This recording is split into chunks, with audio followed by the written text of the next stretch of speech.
The stars looked peaceful through the window of the ship's bridge.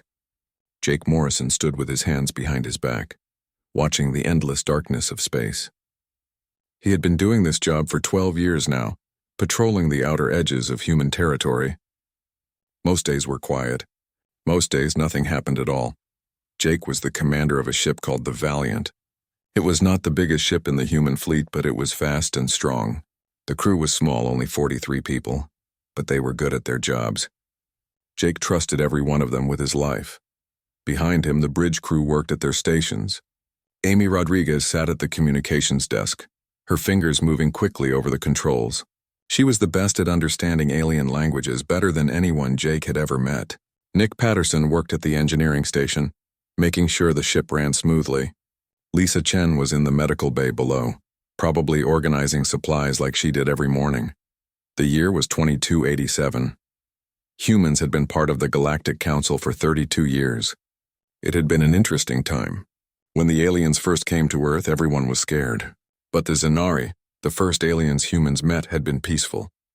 They taught humans about the galaxy, about the thousands of species that lived among the stars. But humans learned quickly that not everyone in the galaxy was friendly. There were wars. There were empires that wanted to grow bigger. And there were rules, so many rules about what species could do and could not do. Earth was special in the galaxy. Other species called it a Class 7 death world. The name sounded dramatic, but it was true. Earth was dangerous. The gravity was heavy. The weather was violent. The animals and plants were aggressive. Most aliens could not survive on Earth without special suits and medicine. This made other species look at humans in a strange way. Some thought humans were interesting. Others thought humans were scary. After all, if humans could survive on such a terrible planet, what else could they survive? Jake did not think much about these things. He just did his job. He kept his crew safe. He followed orders. That was enough. Then Amy's voice broke the quiet. Her tone was urgent. "Commander, I'm picking up a distress signal." Jake turned around quickly. "Where from?" Amy's face was pale as she looked at her screen. "The Kelthera system." It's bad, sir. Really bad." Jake walked over to her station. The Kelthera were a peaceful species. They made beautiful art and were known as great diplomats. Everyone in the galaxy liked the Kelthera. "They never hurt anyone." "Let me hear it," Jake said. Amy pressed a button. Static filled the bridge, then a voice came through. It was high-pitched and trembling with fear. The Kelthera voice spoke in broken galactic standard. "This is Kelthera Prime. We are under attack. The Vrax. The Vrax Dominion has entered our system. Our cities are burning. Our people are dying. Please, anyone who can hear this, we need help. We have no weapons. We have no defenses. Please help us," the message repeated. Jake felt his stomach tighten. The Vrax Dominion was a military empire, brutal and aggressive. They had been conquering smaller systems for years, and now they were attacking the Kelthera. "How far are we from the Kelthera system?" Jake asked. 3 days at maximum speed, Amy said. Jake nodded slowly. He needed to think. "Get me a connection to Earth Command." It took a few minutes to establish the link. When the screen lit up, Admiral Kate Sullivan appeared. She was a tough woman with gray hair and sharp eyes. She had been in the military for 40 years. "Commander Morrison," she said. "What do you need?" "Admiral, we've received a distress call from Kelthera Prime. The Vrax are attacking them. They're asking for help." The Admiral's face became serious. She was quiet for a moment. "I've heard the reports. The Galactic Council is already aware of the situation. What are they doing about it?" Jake asked. The Admiral sighed. "Nothing. The Council has declared it an internal matter. They say the Kelthera chose not to build military defenses, so they must accept the consequences." Jake could not believe what he was hearing. "They're just going to let millions of people die?" "The Council has its rules, Commander. They've been following these rules for thousands of years." "Rules," Jake said bitterly. He looked at the screen showing the distress signal, still playing on repeat. Somewhere out there people were dying while others talked about rules. "What are your orders, Admiral?" he asked. Admiral Sullivan looked at him for a long moment. "Officially, you are to continue your patrol and not interfere with Council matters." Jake heard the word officially very clearly. "And unofficially?" The Admiral's expression did not change, but something in her eyes shifted. "Unofficially, I can't stop you if your navigation system happens to malfunction and takes you to the Kelthera system. But understand this, Commander. If you go there, you're on your own. The council will be angry. There will be consequences. I understand, Jake said. Good luck, Morrison. Earth command out.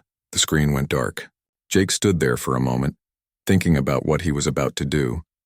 If he went to Kelthera, he could lose his command. He could be court-martialed. He could spend years in prison, but he kept hearing that voice on the distress signal. The fear, the desperation. He turned to face his crew. They were all watching him, waiting for his decision. I'm going to ask you all something, and I want honest answers, Jake said. The Kelthera are being slaughtered. The council won't help them. If we go to help, we'll be breaking the rules. We might lose our careers. We might face serious punishment. But people are dying right now, and we have the power to help them. He paused. I'm going to Kelthera. But I won't order any of you to come with me. This has to be your choice. If anyone wants to take a shuttle and head back to the nearest station, I'll understand. No questions asked. The bridge was silent. Then Amy spoke up. I'm with you, Commander. Nick nodded. Same here. Those Vrax bastards need someone to stand up to them. One by one, every crew member on the bridge agreed. Jake felt a surge of pride. These were good people. Thank you, he said quietly. Nick, plot a course for the Kelthera system. Maximum speed. Amy, send a message to any other human ships in the area. Let them know what we're doing and where we're going. Maybe some of them will join us. Yes, sir, they both said. The Valiant's engines roared to life. The ship turned and jumped into hyperspace, leaving behind the safety of human territory. As they traveled through the stars, Amy kept monitoring communications. What she found was surprising. Commander, you need to see this, she said, her voice excited. Jake walked over to her station. What is it? We're getting responses. Lots of them. Other human ships heard our message. They're coming to help. Jake looked at the list of ships on Amy's screen. Military vessels, cargo ships, mining boats, even some private yachts. There were dozens of them, and more were joining every hour. How many? He asked. Amy checked her numbers. At least 300 ships so far, and they're all heading to Kelthera. Jake felt something he had not felt in a long time. Hope. 300 ships was not a huge fleet by galactic standards, but it was something. It was more than nothing. One message came through from a ship called the Northern Star. The captain was Troy Bennett, an old friend of Jake's. They had served together years ago. Jake, you crazy son of a gun, Troy's voice crackled over the speakers. I knew you'd do something like this. I'm bringing 6 ships with me. We'll meet you at Kelthera. Let's show these Vrax what humans can do. Jake smiled. It's good to hear your voice, Troy. See you there. The 3 days of travel felt both too long and too short. The crew prepared for battle. Nick worked with his engineering team to make sure all weapons were ready. Lisa prepared the medical bay for wounded. Amy coordinated with the other human ships, trying to create some kind of battle plan. Jake spent his time studying everything they knew about the Vrax military. The Vrax were tough. They had better technology than humans. Their ships were bigger and stronger. On paper, humans should not stand a chance. But Jake knew something that the Vrax did not understand. Humans were from Earth. They were from a death world. They had evolved on a planet that tried to kill them every single day. They were survivors, and survivors do not give up easily. On the 3rd day, the Valiant dropped out of hyperspace at the edge of the Kelthera system. What Jake saw made his blood run cold. The beautiful blue planet of Kelthera Prime was covered in smoke. Fires burned across entire continents. In orbit, massive Virax warships fired down at the planet's surface. Small Kelthera ships tried to evacuate people, but many were shot down before they could escape. How many Vrax ships? Jake asked, his voice hard. Amy counted them on her sensors. 412 warships, Commander. All combat vessels. They outgun us by a huge margin. Jake nodded slowly. 400 Virax ships against 300 human ships. Bad odds. But he had faced bad odds before. A message came through from the Vrax fleet. A large reptilian face appeared on the screen. This was General Krath, the Vrax commander. Human vessels, you are interfering in Vrax Dominion affairs. Leave immediately or be destroyed. This is your only warning. Jake stepped forward so the general could see him clearly. General Krath, I am Commander Jake Morrison of the human fleet. We're here to help the Kelthera. Stop your attack and withdraw your forces. General Krath made a sound that might have been laughter. You think your small fleet can stop us? We have more ships. Better. The Galactic Council chamber was enormous. It floated in orbit around Axiom Prime, a neutral world that belonged to no one. The chamber was shaped like a giant sphere, with seats arranged in circles that went up and up toward the curved ceiling. Each seat held a representative from a different species. Ambassador Carl Hayes sat in the human section, which was near the bottom. Newer species always sat at the bottom. The older, more powerful species sat higher up, looking down on everyone else. Carl had always thought this arrangement said a lot about how the council really worked. Carl was 58 years old and had been Earth's ambassador for 6 years.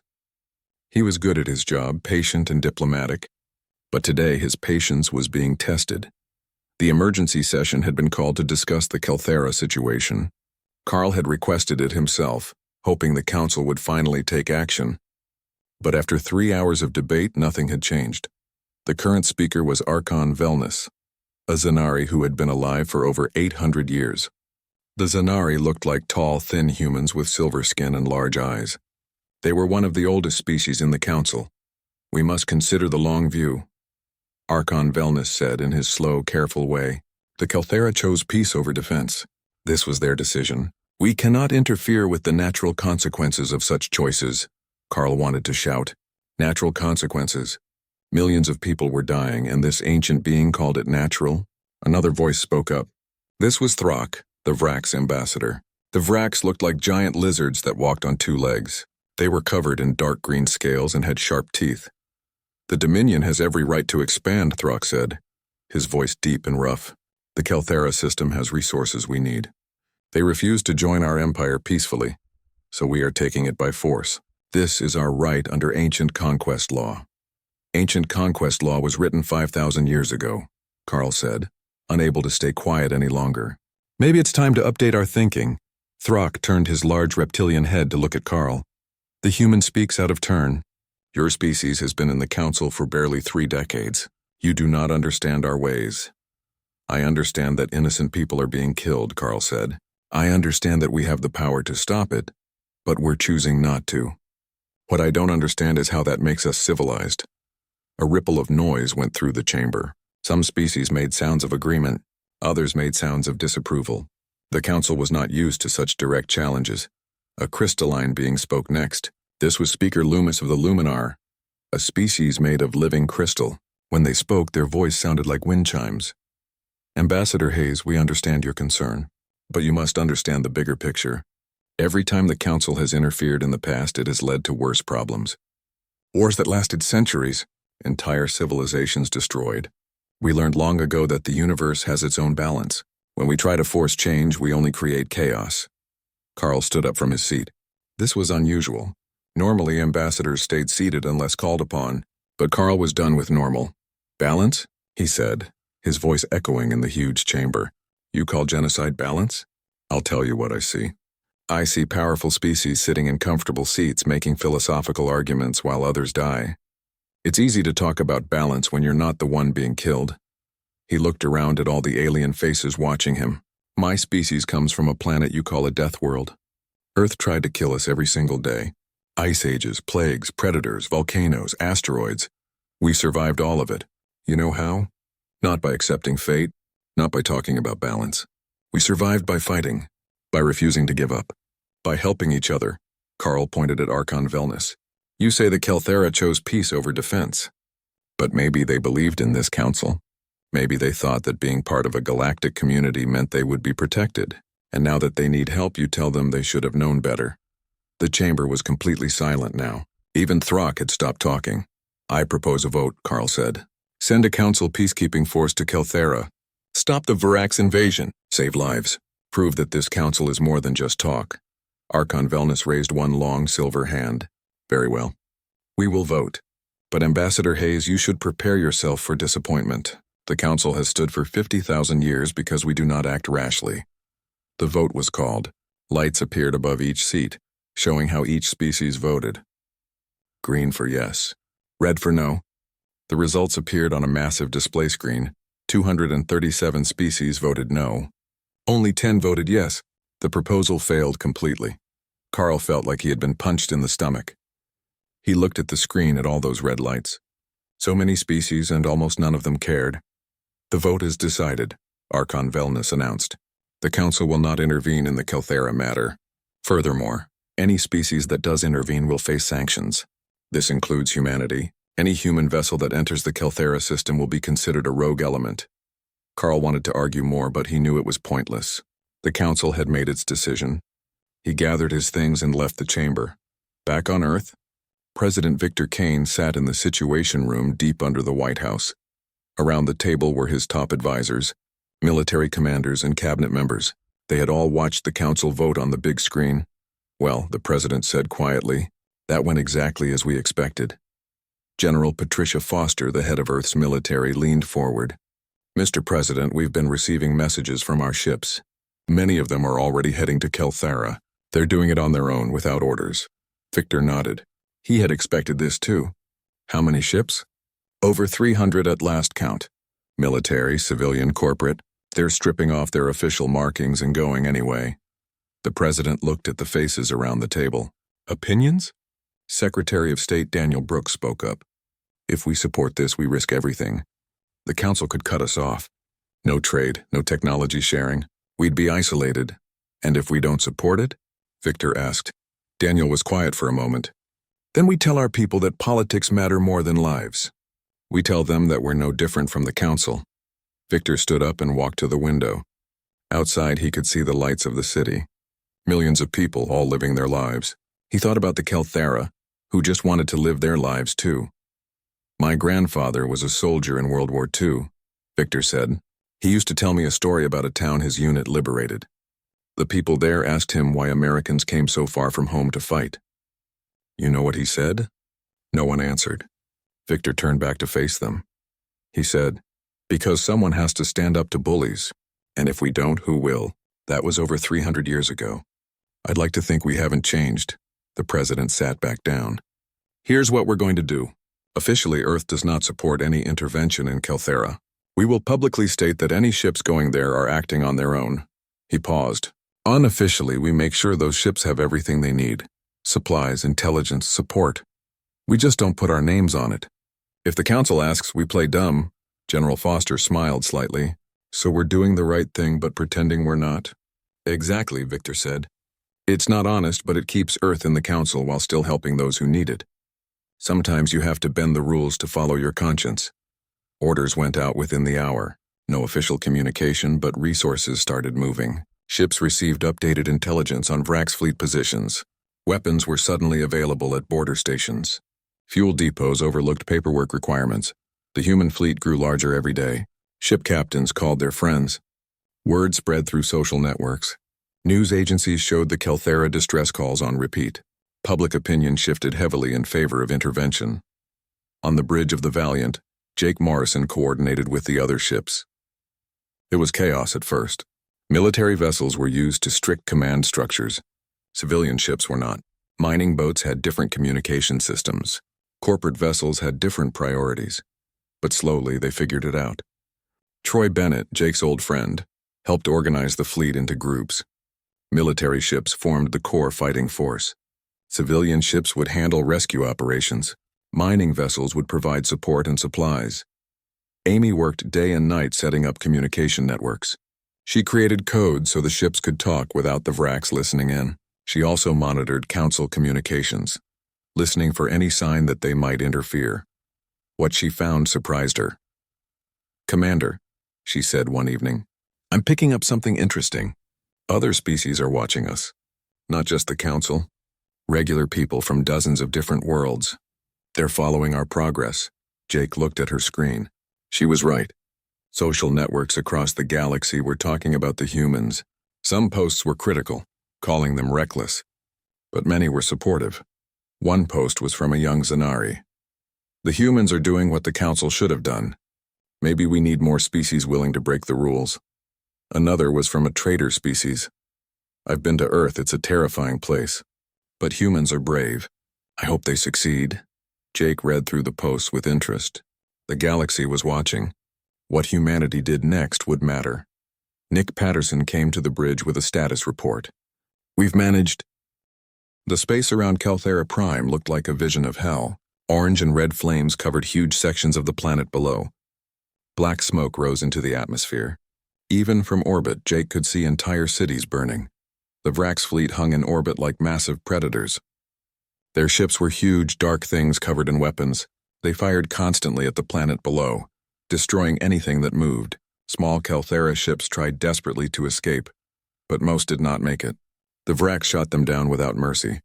Jake stood on the bridge of the Valiant watching the destruction. His hands were clenched into fists. Around him, his crew worked in tense silence. Everyone could see how bad the situation was. Total count of Vrax ships? He asked Amy. 412 warships, she replied, her voice steady despite the fear he could see in her eyes. All of them are combat vessels. Heavy armor, multiple weapon systems.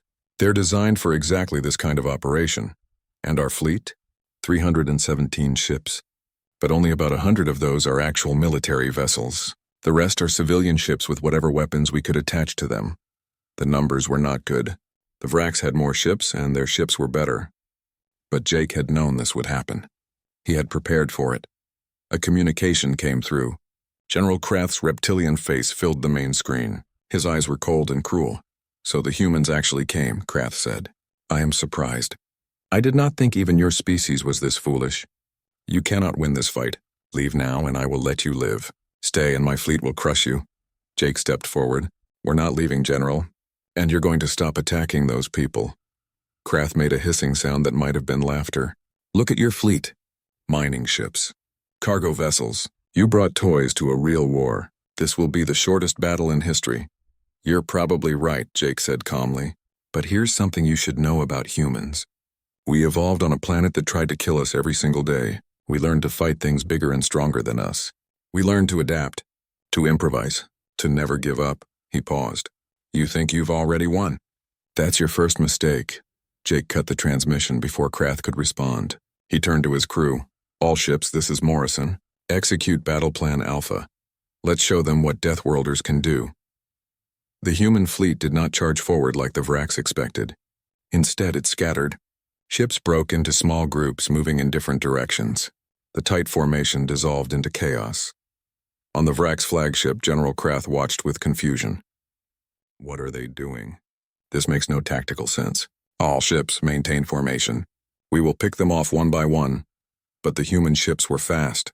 They darted between the larger Virax vessels, firing quick bursts and then moving away before the Virax could respond. It was like watching insects attacking elephants. The Valiant led one attack group directly at a Vrax heavy cruiser. The massive ship turned its weapons toward them. They're locking weapons on us, Amy warned. Good, Jake said. Nick, full power to engines. Emergency acceleration. Commander, that kind of acceleration will hurt, Nick warned. Do it, Jake ordered. The Valiant's engines roared. The ship shot forward at a speed that would kill most alien species. The G-forces pressed everyone back into their seats. Jake felt his vision start to blur, but he had trained for this. Every human on board had trained for this. The Vrax heavy cruiser fired, but the Valiant was already past it. The shots missed. Before the Vrax ship could turn, 3 human mining vessels swooped in from different angles. These mining ships had equipment designed to cut through asteroids. Industrial lasers that could slice rock like butter. Now they used those lasers on the Vrax ship's hull. The beams cut deep, exposing internal systems. The Vrax cruiser's shields flickered and died. More human ships attacked, pouring fire into the exposed sections. Within minutes, the massive ship was dead in space. First kill, Nick said with satisfaction. 1 down, 411 to go. All across the battlefield, similar scenes played out. The Vrax were used to formal fleet battles. Ships lined up. Exchanged fire. The stronger force won. But humans did not fight that way. Human ships attacked from unexpected angles. They used the planet's gravity to slingshot around and hit from behind. Mining vessels used their industrial equipment in creative ways. Cargo ships rammed Vrax vessels at full speed, their crews already evacuated to smaller craft. Troy Bennett coordinated his group brilliantly. He had 6 military ships working together like a pack of wolves. They would single out a Vrax ship, surround it, and tear it apart before moving to the next target. Lisa worked frantically in the medical bay. Wounded came in constantly. Some injuries were from weapons fire. Others were from the extreme maneuvers the ships were pulling. She treated everyone as fast as she could, her hands steady even as the ship shook from impacts. Multiple fractures on this one, she called to her assistant. Those G-forces are brutal, but he'll live. The wounded man, a young pilot, managed a weak smile. Worth it, Doc. Did you see that shot I made? Lisa smiled back. I saw it. Very impressive. Now stay still while I fix your bones. On the Vrax flagship, General Krath was furious. His fleet was taking losses. Not huge losses yet, but losses they should not be taking at all. These humans were supposed to be easy targets. Why can't we hit them? He roared at his tactical officer. They move too fast, General. Their ships pull maneuvers that should be impossible. The acceleration would kill our crews, but somehow theirs survive. Krath stared at the tactical display. The human ships darted across the screen like angry insects. Every time his fleet tried to organize a proper response, the humans were already somewhere else. All ships break formation, Krath ordered. Individual commanders engage targets of opportunity. We will match their chaos with our own. But this played right into Jake's hands. The moment the Vrax broke formation, they lost their main advantage. Now it was not 400 ships against 300. It was 400 individual fights happening at once. And in individual fights, human creativity made all the difference. Amy discovered something interesting while monitoring the battle. Commander, I'm picking up patterns in their life support systems. The Vrax breathe a different atmosphere than us. Nitrogen heavy, low oxygen, so? Jake asked, focused on piloting. So their life support is more delicate than ours. If we can breach their hulls, even small breaches, they'll have major problems. We can breathe in almost anything for short periods. They can't, Jake grinned. Send that information to all ships. Tell them to target life support systems, not just weapons or engines. The tactic was devastating. Human ships started punching small holes in Vrax vessels instead of trying to destroy them completely. The Vrax crews had to choose between fighting and fixing their atmosphere. Many chose to retreat to repair, taking their ships out of the battle. Hours passed. The battle raged on. Ships on both sides were damaged or destroyed. But slowly, incredibly, the humans were winning. Nick sent a message to Jake. Commander, I've been thinking. We have mining charges on some of these ships. Big ones meant to break up asteroids. What if we use them as mines? What do you mean? Jake asked. We could spread them in space, hide them among the debris. When Vrax ships pass by, boom. The charges are designed to shatter rock. They'll shatter metal just as easily. Jake loved the idea. Do it. Coordinate with Troy's group. Set up a trap. The trap worked perfectly. Troy's ships led a group of Vrax vessels into a debris field. The Vrax followed, thinking they had the humans cornered. Then the mining charges detonated. Massive explosions tore through the Vrax ships. Nearly 20 vessels were destroyed in seconds. General Krath watched his fleet falling apart. This was impossible. These humans with their inferior ships and makeshift tactics should not be winning. But they were. For the first time in his long military career, Krath felt something he had never felt before. Fear. Pull back, he ordered suddenly. All ships retreat to Rally Point Delta. His tactical officer looked shocked. General, we still outnumber them. Barely, Krath snapped. And the numbers are dropping fast. We retreat now, regroup, and come back with reinforcements. The Vrax fleet began to pull back, trying to organize a retreat. But Troy Bennett saw what was happening. Jake, they're running, Troy said over the communication channel. Should we let them go? Jake thought fast. If the Vrax escaped, they would return with more ships.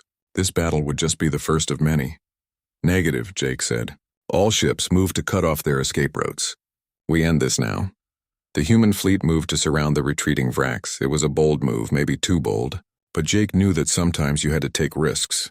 The Vrax found themselves trapped. Their escape routes were blocked. They could fight their way out, but it would cost them even more ships. Jake opened a channel to the Virax flagship. General Krath, this is Commander Morrison. You're surrounded. Stand down and surrender, or we'll destroy every ship you have. Krath's face appeared on screen. He looked older now, tired. The arrogance was gone. How? Krath asked quietly. How did you defeat us? We had superior numbers. Superior technology. How? Jake looked at the Vrax general with hard eyes. Because we fight for something bigger than conquest. We fight for people who can't fight for themselves. That makes all the difference. 3 weeks after the battle, Jake Morrison found himself standing in the Galactic Council chamber. He wore his dress uniform, perfectly pressed and formal. But he felt like a prisoner waiting for judgment. Around him sat representatives from hundreds of alien species. The chamber was completely silent. Every eye was on him and his crew. Amy stood to his left, also in uniform. Troy was on his right. Nick and Lisa were behind him. They all looked nervous. The charges against them were serious. Violation of council directives. Unauthorized military action. Disruption of galactic order. Each charge could result in imprisonment. Together, they could mean spending the rest of their lives in a council detention facility. Archon Velnus, the ancient Zenari leader, sat in the highest seat. His silver face showed no emotion as he looked down at the humans. "Commander Morrison," Archon Velnus said, his voice echoing through the chamber, "you stand accused of crimes against the Galactic Council. How do you plead?" Jake stood straight and spoke clearly. "Not guilty, Archon." A ripple of sound went through the chamber. Many species had expected the humans to beg for mercy or make excuses. Instead, Jake had challenged them directly. "Not guilty?" Archon Velnus repeated. "Commander, you openly defied council orders. You took a fleet into a conflict zone we specifically told you to avoid. These facts are not in dispute. How can you claim innocence?" "Because the real crime happened before we arrived," Jake said. "The real crime was this council refusing to help people who were being slaughtered. You had the power to stop it. You chose not to." The chamber erupted in noise. Some species shouted their agreement with Jake. Others shouted their anger. Archon Velnus raised his hand for silence. "The council made its decision based on thousands of years of experience," the Archon said coldly. "You, a human who has been part of galactic society for barely 3 decades, think you know better?" "Yes," Jake said simply. "Because your experience taught you to accept injustice. Our experience taught us to fight it." Ambassador Carl Hayes stepped forward. He was Jake's official defender in this trial. "Archon, if I may speak?" Velnus nodded. "Proceed, Ambassador." Carl walked to the center of the chamber. "This council prides itself on law and order, on following proper procedures. But I have discovered something interesting while preparing this defense. I found evidence in the council's own communication archives." He held up a data device. "These are encrypted messages from 3 weeks before the Kelthera invasion. Messages that show the council knew the Vrax were planning their attack. You knew, and you did nothing to warn the Kelthera." The chamber went completely silent. This was a serious accusation. Archon Velnus's expression did not change. "Those communications are classified. How did you obtain them?" Amy spoke up. "I found them, Archon. They were in a supposedly secure database." "Not very secure, as it turns out," Carl continued. "But that's not all. I also found evidence of economic agreements between certain council members and the Vrax Dominion.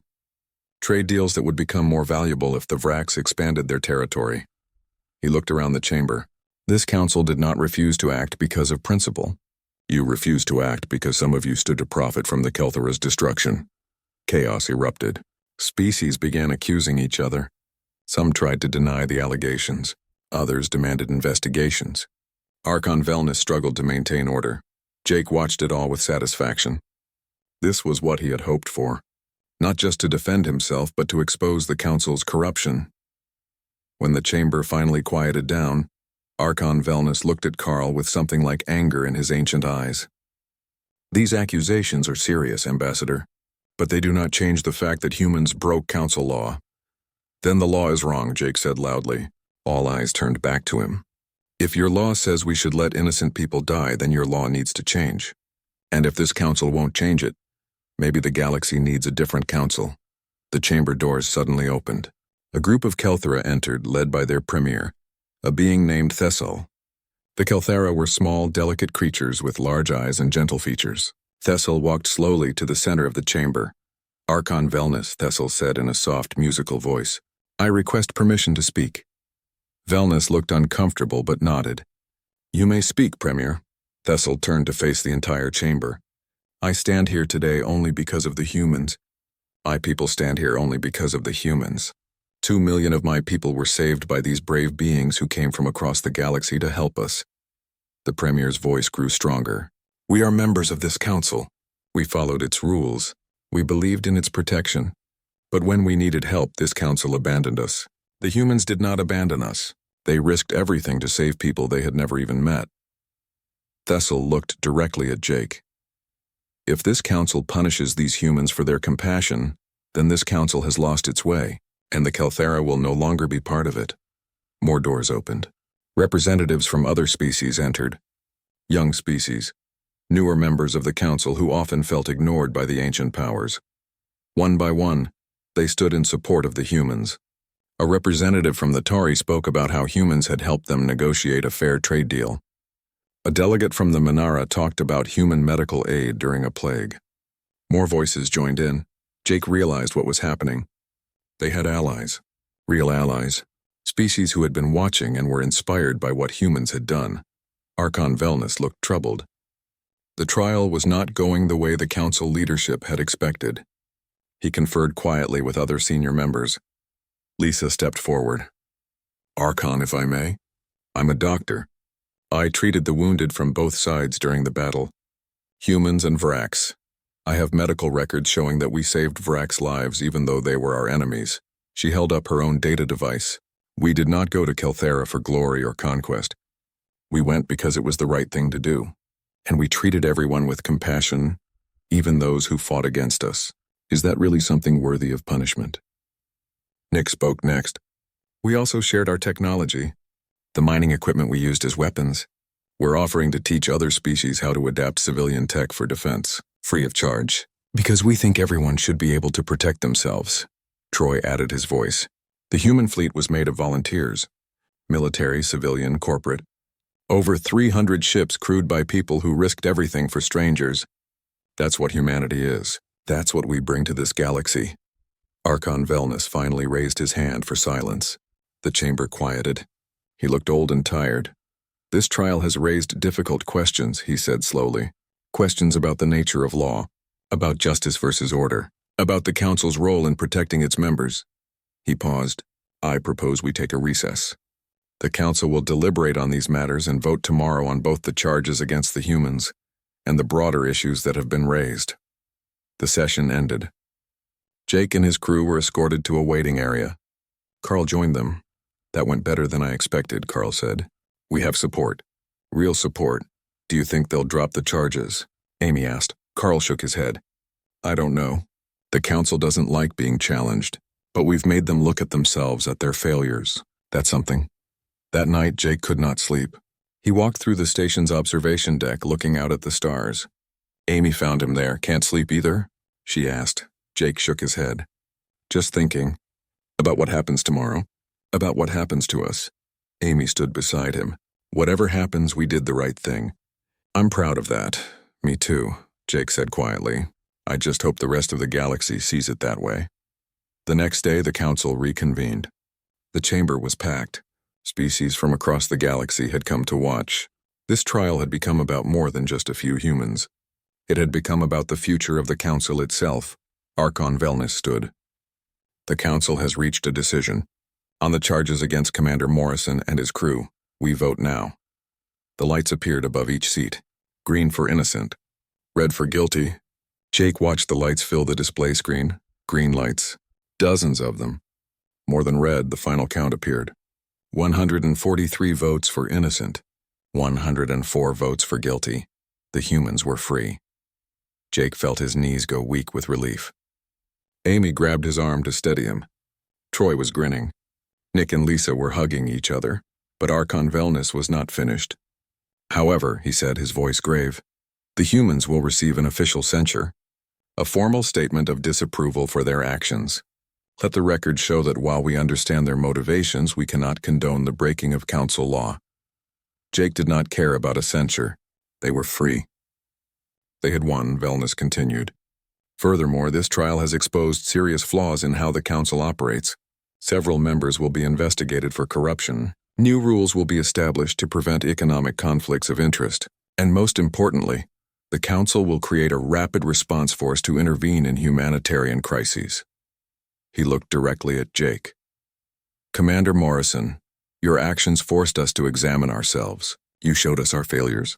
For that, despite everything, the galaxy owes you thanks. The chamber erupted in applause, not from everyone, but from enough species to make it clear. The humans had changed something fundamental. As they left the chamber, Premier Thessel approached them. 6 months had passed since the trial.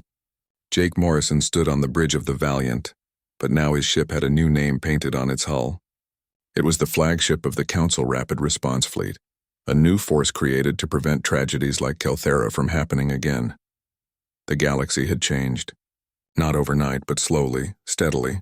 The Galactic Council had reformed itself. Archon Velnus had resigned, replaced by a younger Zanari named Kayla who actually listened to the newer species. 3 other senior council members had been removed for corruption. New rules were in place now.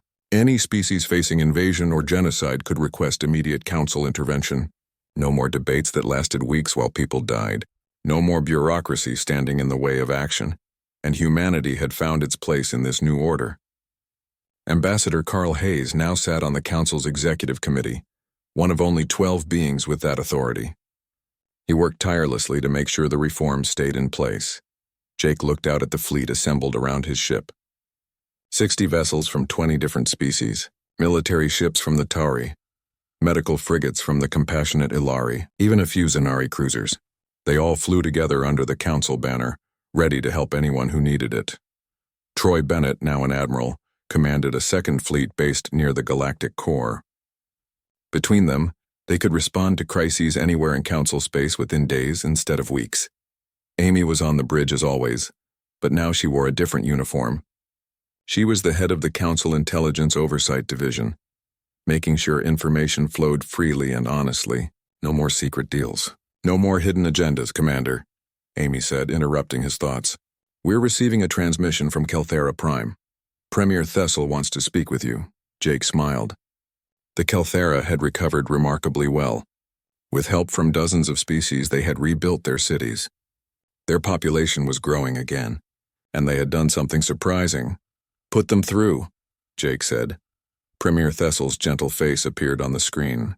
Behind the Premier, Jake could see a city skyline. New buildings stood where ruins had been. Commander Morrison, Thessel said warmly, I wanted you to be the first to know. Our Defense Academy has graduated its first class. 100 Kelthera, trained in military tactics and strategy. We will never be helpless again. Jake felt a surge of pride. The Kelthera had not abandoned their peaceful nature, but they had learned a hard lesson. Sometimes, to keep the peace, you had to be able to defend it. That's wonderful news, Premier, Jake said. Your people have come so far. Because of you, Thessel replied. Because you showed us that strength and compassion can exist together. We hope to honor that lesson. After the call ended, Jake walked through his ship. In the engineering section, Nick was training a group of young officers from various species. He was teaching them how to improvise, how to use whatever tools they had to solve problems. The key is to think creatively, Nick was saying. Your ship's mining laser can't penetrate that armor? Fine. Use it to heat the armor until the metal weakens. Your cargo net can't hold that asteroid? Use it to slow it down instead. Nothing has just one purpose. The students watched him with fascination. Nick had become famous across the galaxy for his innovative engineering. Dozens of species now used techniques he had developed. Jake continued to the medical bay where Lisa worked with a team of doctors from 6 different species. She was teaching them human medical techniques while learning from them in return. The fascinating thing about humans, Lisa was explaining to a crystalline doctor, is how adaptable our biology is. We can survive in conditions that would kill most species. But that means we've learned a lot about emergency medicine and trauma care. Those lessons can help everyone. Lisa had published several papers on cross-species medicine. Her work was now taught in medical schools across the galaxy. She had even won a prestigious award from the Council Academy of Sciences. Jake felt satisfied. His crew had not just survived their ordeal. They had thrived. They had found their purpose, but not everything was perfect. The Vrax Dominion had fractured after their defeat. General Krath had been executed by his own people for the shame of losing to the humans. Reform movements had taken power in some Vrax territories, but others remained hostile. And there were rumors. Whispers of something moving on the galactic edge. Something old and dangerous that was waking up. Jake returned to the bridge just as Amy received a priority alert. Her face went pale as she read the message. Commander, we have a situation. The Council is detecting unusual energy signatures near the outer rim. Ships are disappearing. Entire colonies are going silent. Jake felt a chill run down his spine. What kind of energy signatures? Unknown. The Council databases don't have anything like this. But the pattern matches old legends. Stories about a species that ruled the galaxy millions of years ago before the Council existed. You're saying something ancient is waking up? Jake asked. Amy nodded. That's what the data suggests. And if the legends are true, this species was incredibly powerful, aggressive. They nearly destroyed everything before they went dormant. Jake immediately opened a channel to the Council. Kayla, the new senior leader, appeared on screen. She looked worried. Commander Morrison, you've seen the reports? She asked. Yes. What's the Council's response? Kayla took a deep breath. For the first time in 50,000 years, the Council is unanimous. Every species agrees. We need to investigate this threat immediately, and we need your fleet to lead the mission. Jake felt a surge of satisfaction. 6 months ago, the Council had tried to stop him from helping anyone. Now they were asking for his help. Things had truly changed. We'll need more ships, Jake said. You'll have them. Every species is contributing. This threat affects us all. Within hours, ships began arriving. Not just Council ships, but volunteers from across the galaxy. Species that had watched the Battle of Kelthara and been inspired. Species that had learned from human courage and determination. Atari Captain contacted Jake personally. Commander, my crew and I want to fight alongside you. You taught us that sometimes you have to stand up against impossible odds. Now we want to return the favor. A Minara medical ship joined the fleet, an Alari cargo vessel converted to carry supplies. Even a few reformed Vrax ships showed up, their crews eager to prove they were no longer the monsters who had attacked Kelthara. Troy arrived with his fleet, grinning as always. Heard you might need some help, old friend. Jake gripped his friend's hand through the video screen. Always glad to have you watching my back. As the fleet assembled, Jake received a message from Earth. President Victor Kane appeared on screen. Commander Morrison, the president said seriously. The whole galaxy is watching you. You changed things when you went to Kelthara. You showed everyone that doing the right thing matters more than following the rules. He paused. Now you have a chance to do it again. Whatever is out there, whatever threat you're facing, remember what makes humans special. We don't give up. We don't back down. And we never leave anyone behind? Yes, sir, Jake said. We won't let you down. That night, Jake called a meeting of all the ship captains in the fleet. Over 200 faces appeared on screens around him. Humans, aliens, veterans, and rookies, all of them ready to face the unknown. 6 months ago, Jake began, a small group of humans went to help people we'd never met. We broke the rules. We risked everything. And we won. He looked at all those faces. But the real victory wasn't the battle. It was what came after. We showed the galaxy that change is possible, that compassion matters, that standing up for what's right is worth any cost. Jake gestured to the ships displayed on his tactical screen. Look at this fleet. Dozens of species working together. Not because they have to, but because they want to. Because they believe in something bigger than themselves. He smiled. Whatever we're about to face, we face it together. And I promise you this, we will protect the innocent. We will fight for those who cannot fight for themselves. And we will show this ancient threat that the galaxy is not defenseless anymore. The captains cheered. Human voices mixed with alien sounds in a chorus of determination. As the meeting ended, Amy came to stand beside Jake. Do you think we can win? She asked quietly. Jake looked out at the assembled fleet. I think we have something that threat doesn't expect. We have hope. We have unity. And we have the lessons we learned from Earth. He turned to her. Earth taught us to survive, to adapt, to never give up no matter how bad things get. Those lessons kept humanity alive for millions of years. Now we share those lessons with everyone. Amy smiled. The Deathworlders are leading the galaxy now. Not leading, Jake corrected. Walking beside. That's the difference. We don't want to rule. We just want to help. The fleet prepared to depart. Engines warmed up. Weapon systems came online. Medical bays stocked supplies. Every ship, every crew, every species ready for whatever came next. Jake stood at his command post, his crew around him. Amy at communications. Nick at engineering. Lisa ready in medical. Troy coordinating from his flagship. All of them together. All ships, Jake broadcast. This is Morrison. Prepare for jump to the outer rim. Let's go see what's out there. The fleet jumped into hyperspace as one. 200 ships moving together, carrying the hopes of 1 billion worlds.